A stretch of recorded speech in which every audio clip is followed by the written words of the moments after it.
Hello everyone, welcome to Anagani educational channel. Students, ఇది new channel అండి. మనకు already CA CMA వాళ్ళకి అనగాని commerce నేమ్తో వేరే ఛానల్ ఉందండి.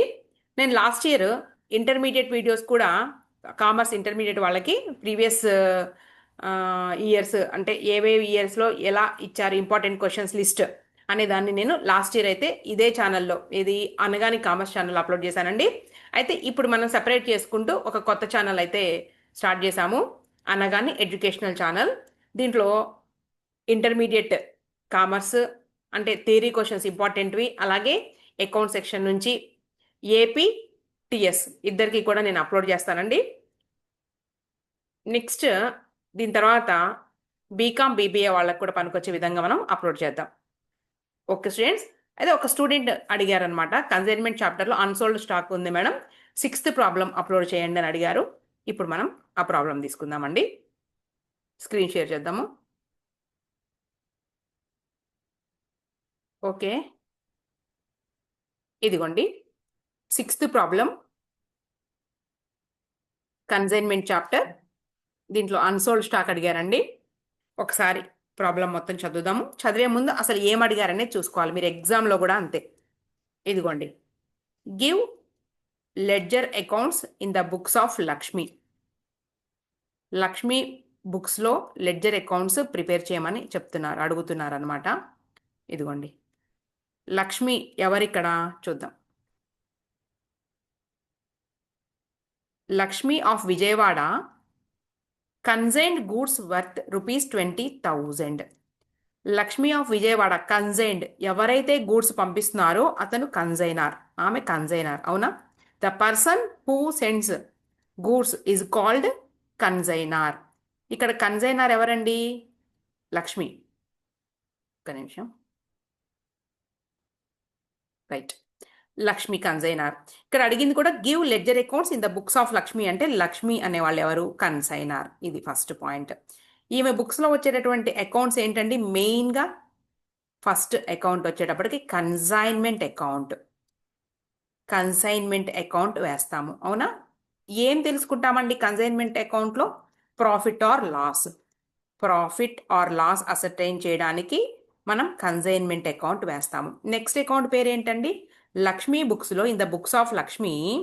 Okay, Lakshmi prepares consignment account and next account name is consignee account. Consignee ఎవరండి? The person who receives the goods is called consignee, Saraswati. So రెండోది సరస్వతి అంటే consignee account వేస్తామండి. ఇది ఫస్ట్ పాయింట్ మనం తెలుసుకోవాలి, కన్సైనీ అకౌంట్. ఓకేనా? ఏంటి దీంట్లో కనుక్కునేది అంటే బ్యాలెన్స్ ఎంత అమౌంట్ రావాలి, లేదా డ్యూ ఫ్రమ్ ఎంత అమౌంట్ రావాల్సి ఉంది, డ్యూ ఫ్రమ్ కన్సైనీ నుంచి రావాల్సిన మొత్తానికి గాను కన్సైనీ అకౌంట్ వేసుకుంటారు. ఎవరు అంటే కన్సైనార్, లక్ష్మి వేస్తారు. మూడో అకౌంట్ పేరు ఏంటి అంటే గూడ్స్ సెంట్ ఆన్ కన్సైన్మెంట్. ఈ 3 అకౌంట్స్ వేసుకోవాలి.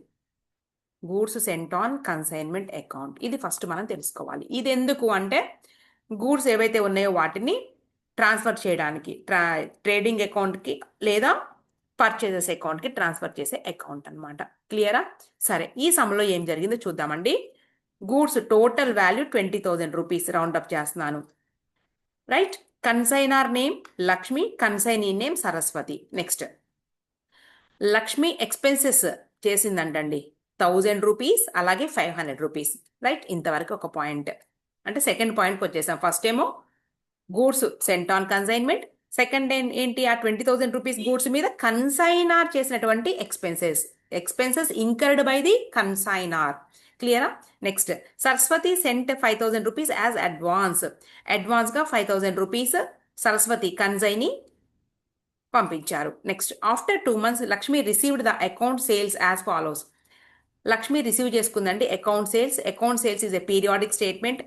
అంటే ఎంత సరుకులు అమ్మాను, ఎంత ఎక్స్పెన్సెస్ అయినాయి, ఓకే, ఎంత కమిషన్ రావాల్సి ఉంది అని కన్సైనీ ప్రిపేర్ చేసి పంపించేటటువంటి అకౌంట్ పేరే ఏంటి అంటే దీన్ని అకౌంట్ సేల్స్ అంటారండి. ఇది ఒక పీరియాడిక్ స్టేట్మెంట్ అనమాట. ఓకే, అయితే టోటల్ గూడ్స్ అమ్మారా లేదా అనేది ఇక్కడ పాయింట్. టోటల్ గూడ్స్ వచ్చేటప్పుడు 20,000 రూపీస్ గూడ్స్ అండి. 20,000 రూపీస్ గూడ్స్ని ఎంతకు అమ్మారు అంటే 20,000 అమ్మలేదు మేడం. ఎంత అమ్మారండి? Half of the goods. దేంట్లో అండి హాఫ్? 20,000 రూపీస్ గూడ్స్లో హాఫ్ అండి, 1/2 అంటే 10,000 రూపీస్ గూడ్స్ అమ్మారండి. ఓకే, ప్రాఫిట్కే కదా అమ్మేది. సో 24,000 రూపీస్కి అమ్మారు 10,000 రూపాయల సరుకుని. అర్థమవుతుందా? అంటే ఇక్కడ సమ్లో ఏంటి, ఎంటైర్ స్టాక్ అనేది అమ్మకం జరగలేదు. హాఫ్ ఆఫ్ ది స్టాక్ అంటే హాఫ్ స్టాక్ అమ్మేశారు, హాఫ్ స్టాక్ మిగిలిపోయింది. అర్థమైందా మీకు? అయితే మిగిలినటువంటి ఈ స్టాక్ ఏదైతే ఉందో దానిని మనం ప్రాపర్గా వాల్యూ చేయాలి. దాన్నే కన్సైన్మెంట్ స్టాక్ అంటారు. ఓకేనా? Valuation of unsold stock, valuation of consignment stock అంటారండి. క్లియరా? రైట్.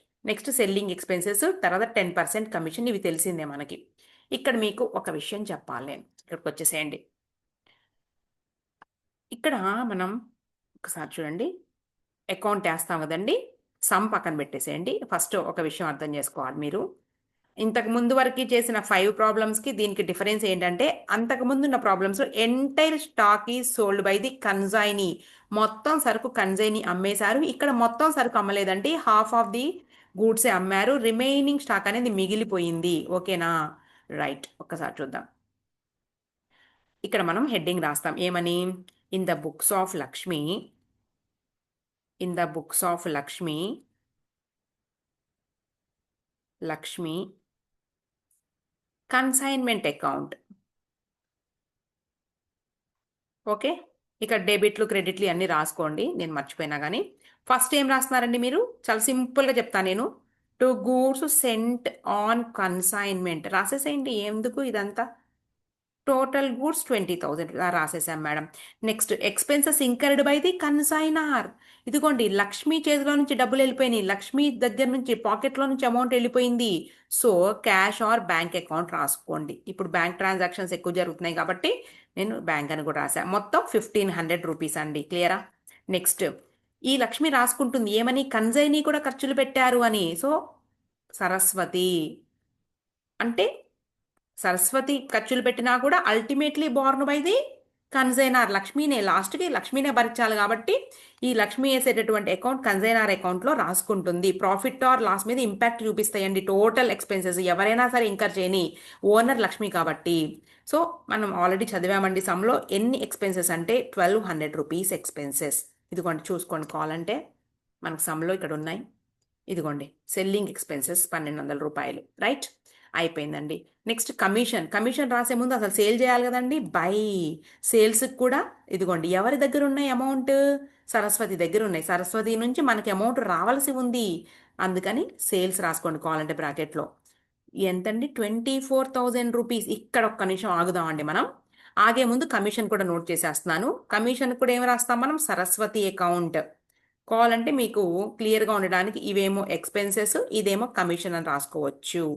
ఎంతండి? 24,000లో 10% అట, ఇంటూ 10%. ఒక సున్నా తీసేయండి సరిపోతుంది.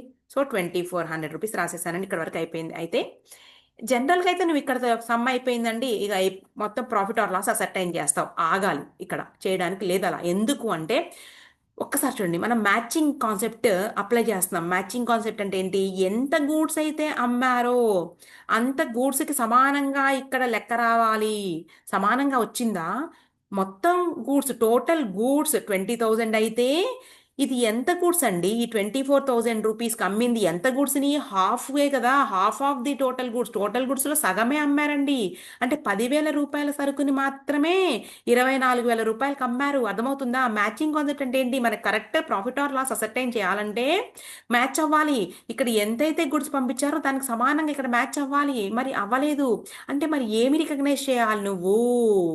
అన్సోల్డ్ స్టాక్ని రికగ్నైజ్ చేయాలి. అర్థమవుతుందా? అన్సోల్డ్ స్టాక్ని రికగ్నైజ్ చేయాలి. ఎంతండి? Half of the goods 10,000 rupees సరుకుని రాయాలి అని ఇక్కడ పాయింట్.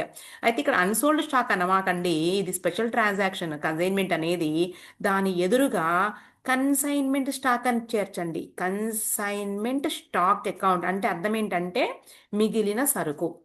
అర్థమవుతుందండి?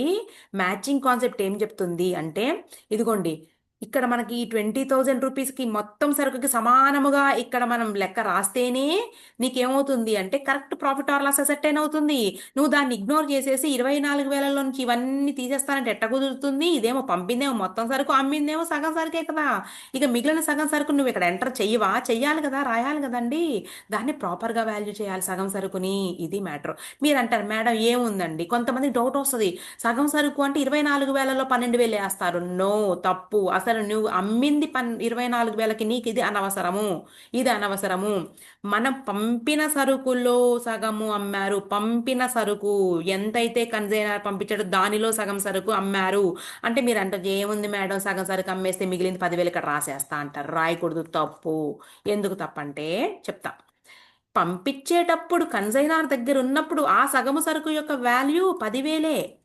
అర్థమవుతుంది. ఆ సగం సరుకు యొక్క వాల్యూ 10,000. కానీ అవి ఎక్కడికి వెళ్ళినాయి? ఆల్రెడీ కన్సైని గోడౌన్ దగ్గరకు దాకా వెళ్ళిపోయినాయి. వెళ్ళిపోయినప్పుడు వీళ్ళిద్దరు ఖర్చులు ఇన్కర్ చేయలేదా? ఖర్చులు పెట్టలేదా? ఈ ఖర్చుల ప్రపోర్షనేట్ కూడా తీసుకోవాలి కదా. 20,000 రూపాయలకి మొత్తం ఖర్చులు ఇంత అయినప్పుడు మరి సగం ఖర్చులకి ఎంత తీసుకోవాలి అనేది ఉంటుంది, సగం సరుకులకి ఎంత తీసుకోవాలి అనేది ఉంటుంది కదండి. అది ఓకే. మీరు అంటారు ఓకే మేడం తీసుకోవాలి. టోటల్ ఎక్స్పెన్సెస్ అండి ఇద్దరి కలిపేసి 3,700 అండి. ఇదిగోండి నేను కలుపుతానండి, రెండింటిని యాడ్ చేస్తున్నానండి, 3,700 అండి. ఏముంది టోటల్ గూడ్స్ మీద 3,700 కదండి. సో ఎక్స్పెన్సెస్లో కూడా నేను హాఫ్ తీసుకుంటానండి అంటారు మీరు. అంతేనా?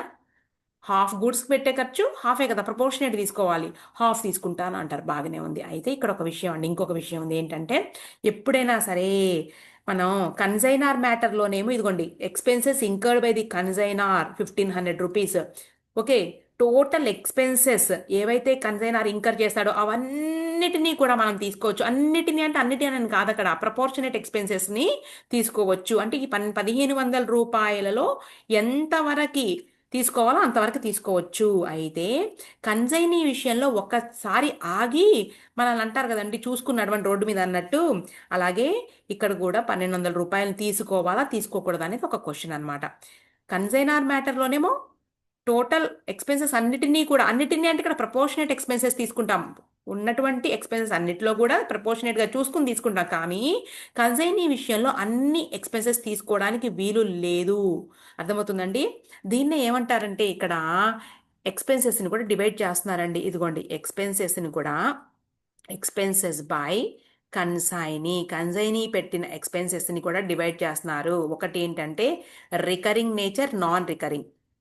Recurring, non recurring. Non recurring అంటే రికరింగ్ నేచర్ అంటే ఏంటి అంటే ఇది ఒక రకమైన ఫిక్స్డ్ ఎక్స్పెన్సెస్ అనమాట. అంటే 10 గూడ్స్కైనా అదే ఖర్చు పెడతాము, ఇంకో 15 గూడ్స్కైనా కానీ అదే ఖర్చు పెడతామన్నమాట. అంటే గోడౌన్లో ఒక 10 బస్తాలు వేశారండి, ఏదైనా కానీ 10 బ్యాగ్స్ వేశారు. ఓకేనా? అమ్మడానికి గోడౌన్లో కన్సైనీ అండి, కన్సైనీ. నెక్స్ట్ ఏం చేశారు? ఇంకొక 5 పెంచి ఈసారి 15 బస్తాలు వేసారండి, బ్యాగ్స్ వేసారు. అయితే రెంట్ అనేది ఉంది, గోడౌన్ రెంట్ ఉందే, గోడౌన్ రెంట్ 10 బస్తాలకైనా అంతే పే చేశాడు, 15 బస్తాలకైనా అంతే పే చేశాడు. అంటే ఏంటంటే మనకి గూడ్స్ యొక్క వాల్యూ అనేది పెంచనటువంటివి ఏవైతే ఉన్నాయో, ఫిక్స్డ్ ఎక్స్పెన్సెస్ ఏవైతే ఉన్నాయో రికరింగ్ నేచర్. రికరింగ్ ఇక్కడ ఏంటి, ఒక యూనిట్ పెరిగే కొద్దీ కాస్ట్ పెరిగిద్దండి. వాటిని నాన్ రికరింగ్ ఎక్స్పెన్సెస్ అంటారు. అంటే లోడింగ్ అన్లోడింగ్. లోడింగ్ అన్లోడింగ్ అంటే ఇప్పుడు బ్యాగ్స్ 10 బ్యాగ్స్కి పెట్టి 10 బ్యాగ్స్కి ఎంత ఖర్చు పెట్టారు? 10 బ్యాగ్స్కి వచ్చేటప్పటికి ఈచ్ బ్యాగ్కి దాన్ని దించడానికి కానీ, అర్థమవుతుందండి, మళ్ళీ గోడౌన్లో పెట్టడానికి కానీ లేదంటే ఎక్కించడానికి కానీ, లోడింగ్ ఆర్ అన్లోడింగ్ ఏదో ఒకటి తీసుకోండి. 10 బ్యాగ్స్కి వచ్చేటప్పటికి ఏమైంది అంటే ఒక్కొక్క బ్యాగ్కి 10 రూపాయలు చొప్పున 100 రూపాయలు అయినాయి అండి. ఒక్కొక్క బ్యాగ్కి 10 రూపాయలు చొప్పున 100 రూపాయలు అయినాయి. మరి 15 బ్యాగ్స్కి వచ్చేటప్పటికి కూడా 100 రూపాయలు ఎలా తీసుకుంటాడు? ఒక్కొక్క బ్యాగ్కి వచ్చేటప్పటికి కాస్ట్ పెరగటల్లా 150 రూపాయలు అవ్వదా? అర్థమవుతుందండి. అంటే సరుకు యొక్క వాల్యూని ఏ ఖర్చులు అయితే పెంచుతాయో వాటిని నాన్ రికరింగ్ ఎక్స్పెన్సెస్ అంటారు. రైట్. దీంట్లో మనకు ఉందన్నమాట, సింపుల్గా రాస్తున్నాను కొన్ని చూడండి. ఏంటి అంటే గోడౌన్ రెంట్ తీసుకోకూడదు, గోడౌన్ రెంట్. తర్వాత గోడౌన్ ఇన్సూరెన్స్ తీసుకోకూడదు. అంటే దేంట్లో తీసుకోకూడదు? సమ్లో తీసుకోవాలి, లెక్కలో మొత్తం తీసుకోవాలి. కానీ అన్సోల్డ్ స్టాక్ వాల్యూ చేసేటప్పుడు తీసుకోకూడని ఎక్స్పెన్సెస్ ఏవైతే ఉన్నాయో అవి కూడా కన్సైనీ మ్యాటరే అనమాట, మనం ఆలోచించాలి. రికరింగ్ నేచర్ ఏవైతే ఉన్నాయో వాటిని రాస్తున్నా. గోడౌన్ రెంట్, గోడౌన్ ఇన్సూరెన్స్ అండి, insurance. Advertisement expenses, advertisement expenses. Selling expenses అంటాం కదండి సింపుల్గా, సెల్లింగ్ ఎక్స్పెన్సెస్ అనమాట. అర్థమవుతుందా? ఇవి ఒక రకంగా చెప్పాలంటే godown rent, godown insurance, selling expenses, advertisement expenses ఇవి ఏమీ కూడా తీసుకోకూడదు. ఒక రకంగా చెప్పాలి అంటే సరే, దీన్ని కూడా లిస్ట్ ఇస్తా చూడండి. మరి ఏం తీసుకోవాలి? ఇన్సూరెన్స్ తీసుకోవచ్చు, కానీ ఇన్సూరెన్స్ ఇన్ ట్రాన్సిట్ తీసుకోవాలి. అలాగే నాన్ సెల్లింగ్ ఎక్స్పెన్సెస్ ఉంటే తీసుకోవాలి. క్లియర్గా చెప్తే నాన్ సెల్లింగ్ ఎక్స్పెన్సెస్ తీసుకోవాలి. లోడింగ్ అన్లోడింగ్ తీసుకోవాలండి. ఓకేనా? వీటితో పాటు ఏమైనా ఆక్ట్రాయ్ ఛార్జెస్, ఫ్రైట్, ఇవన్నీ కస్టమ్స్ క్లియరింగ్ ఛార్జెస్ ఇవన్నీ తీసుకోవాలి. మీకు ఇంకా సింపుల్గా చెప్పాలంటే ఒకటే ఒక విషయము, కన్జైనీ గోడౌన్ దగ్గరికి సరుకులు చేరిపోయినాయి అనుకుందాం. కన్జైనీ గోడౌన్ దాకా రీచ్ అయిపోయినాయి. కన్జైనీ గోడౌన్కి రీచ్ అయిపోయిన తరువాత పెట్టేటటువంటి ఎక్స్పెన్స్ ఏవైతే ఉన్నాయో అవన్నీ కూడా రికరింగే. అర్థమవుతుందండి? కన్జైనీ గోడౌన్కి రీచ్ అయిన తర్వాత పెట్టిన ఇదిగో godown rent, godown insurance, advertisement expenses, selling expense ఇవన్నీ కూడా ఏంటి అంటే గోడౌన్కి రీచ్ అయిన తర్వాత పెట్టినటువంటి కన్జైన్ ఎక్స్పెన్సెస్ ఏవైతే ఉన్నాయో వాటిని రికరింగ్ నేచర్ అంటారు. అవి తీసుకోవద్దు. ఏవైతే గోడౌన్కి రీచ్ అవ్వడానికి ముందు పెట్టినటువంటి ఖర్చులు ఏవైతే ఉన్నాయో అవన్నీ తీసుకో, అంతే సింపుల్గా. ఇన్సూరెన్స్ ఇన్ ట్రాన్సిట్, ఓకేనా? Loading unloading, octroi, freight. అర్థమవుతుంది. లోడింగ్ అంటే ఇక్కడ అర్థం ఏంటి? వాళ్ళు గూడ్స్ని రిసీవ్ చేసుకున్నాడండి, కన్జైని రిసీవ్ చేసుకున్నాడు అంటే అవి ఒక రైలు ఉంటాయి కదండి మనకి, గూడ్స్ ట్రైన్లో వచ్చినాయి. ఓకే, దాంట్లో నుంచి తీసుకుని వాళ్ళు దించుకున్నారు, అన్లోడ్ చేసుకుని మళ్ళీ వీళ్ళ లారీలో ఎక్కించుకున్నారండి. ఇంకా గోడౌన్కి అయితే రీచ్ అవ్వలేదు. సో అంటే దారిలో పెట్టినటువంటి ఖర్చేగా. ఇలా దారిలో పెట్టినటువంటి ఖర్చులన్నిటినీ కూడా తీసుకోవచ్చు. అంతే, మీకు సింపుల్గా అర్థం కావాలి అంటే గోడౌన్కి రీచ్ అయిన తర్వాత పెట్టేటటువంటి ఎక్స్పెన్సెస్ ఏమో రికరింగ్ నేచర్ కలిగినవి. గోడౌన్ దారిలో పెట్టినటువంటి ఖర్చుల్ని మాత్రమే తీసుకోవాలి. దాన్ని కూడా ఏమంటారంటే ప్రపోర్షనేట్ ఎక్స్పెన్సెస్ తీసుకోవాలి. ప్రపోర్షనేట్ అర్థం ఏంటంటే మొత్తం సరుకు మీద పెట్టినటువంటి ఖర్చుల్ని మనం ప్రపోర్షనేట్ చేసుకోవాలి. అంటే మిగిలిన సరుకు ఎంతండి? హాఫ్ ఆఫ్ ది గూడ్సే కదండి. సో మనం హాఫే తీసుకోవాలన్నమాట. ఇది సింపుల్గా మీకు చెప్పాలంటే. ఇప్పుడు మనం హెడ్డింగ్ పెడుతున్నాం ఏమని? వర్కింగ్ నోట్స్ అంటారండి దీన్ని. వర్కింగ్ నోట్స్, క్యాలిక్యులేషన్ ఆఫ్, ఖచ్చితంగా ఇవన్నీ నేర్చుకోండి ఇప్పుడు ఇలా రాసుకోవడం. క్యాలిక్యులేషన్ ఆఫ్ అన్సోల్డ్ స్టాక్, లేదా valuation of unsold stock. Valuation అనండి పోనీ, వాల్యుయేషన్ ఆఫ్ అన్సోల్డ్ స్టాక్ అండి. దీన్నే కన్సైన్మెంట్ స్టాక్ అని రాసుకుంటాం అకౌంట్లో. క్లియరా? ఓకే, ఫస్ట్ రాద్దామా. Total goods send by the consignor. ఎవరండి? లక్ష్మి. లక్ష్మి ఎంత గూడ్స్ పంపించారు? ఇక్కడ 20,000. Okay, very good. అమ్మింది నీకు అనవసరం, 24,000. ఓకేనా? రైట్. దీంట్లో అన్సోల్డ్ స్టాక్ ఎంత అండి? ఇంతే, నేను సింపుల్గా రాసేస్తానండి, నేను ఎక్కువ స్టెప్స్ రాయను. 20,000 ఇంటూ 1/2. ఇక్కడ వరకు అయిపోయింది, తీసే. ఎంత? 10,000 రూపీస్ గూడ్స్. అవునా? అర్థమవుతుందా? అన్సోల్డ్ స్టాక్ ఎంతండి? 20,000 ఇంటూ హాఫ్. దీనికి ఏం యాడ్ చేయాలి? ప్రపోర్షనేట్ ఎక్స్పెన్సెస్ కూడా. ఈ సమ్లో నీకు కన్సైనార్వి మాత్రమే. కన్సైనార్ ఎప్పుడు కూడా అన్ని తీసుకోవాలండి, అన్ని ఖర్చుల్ని తీసుకుని దాంట్లో ప్రపోర్షనేట్ చూడాలి. కానీ కన్సైన్ ఈ విషయంలో ఒక సెకండ్ ఆలోచించాలి. సెల్లింగ్ ఎక్స్పెన్సెస్ అన్నారు, మనం అన్సోల్డ్ స్టాక్ వాల్యూ చేసేటప్పుడు తీసుకోకూడదు. ఎందుకు అంటే ఇవి recurring nature. These expenses are recurring nature. Selling expenses అంటే అర్థం ఏంటి అంటే గోడౌన్కి రీచ్ అయిన తర్వాత పెట్టేటటువంటి ఖర్చులు. ఓకే, ఇప్పుడు చూద్దాం. ఓన్లీ కన్సైనర్వే తీసుకోవాలి. ఇక్కడ రాద్దాం. ఇదిగోండి, proportionate expenses by the consignor. ఏంటండి మొత్తం టోటల్ ఎక్స్పెన్సెస్ 10,000 కదా. ఇదిగోండి, 10,000 1,500. ఇదిగోండి 1,500. ఇదిగో 1,500 ఇంటూ హాఫ్. సగం సరుకు మీద పెట్టిన ఖర్చులు కూడా సగమే, 750 rupees. So total amount 10,750 rupees. దీన్ని ఏమంటారండి? కన్సైన్మెంట్ స్టాక్ అంటారు దీన్ని. అర్థమవుతుందా? ఇది మ్యాటర్. అంటే అన్సోల్డ్ స్టాక్ వాల్యూ చేసేసాము 10,750. అది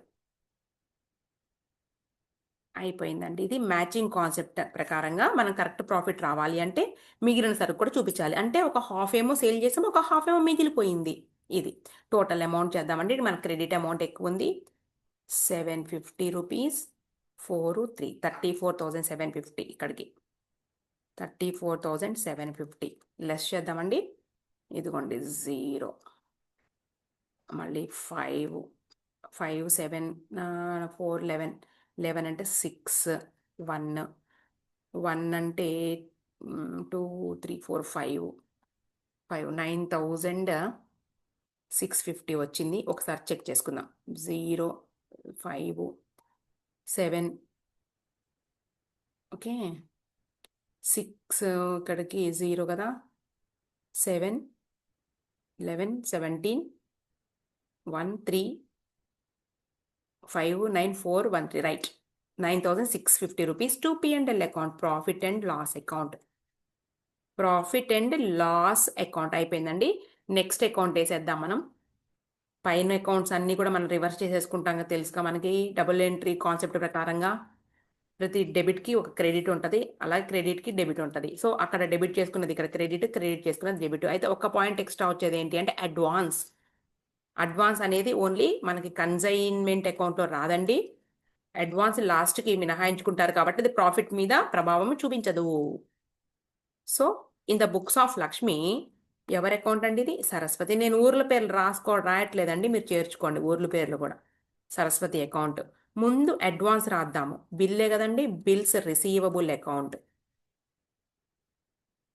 బిల్స్ రిసీవబుల్ అకౌంట్ 5,000 రూపీస్. ఇక మిగిలినవన్నీ కూడా రివర్స్ చేసుకోవడమే కదా, మనకు ఐడియా ఉంది కదండి. 2 సేల్స్.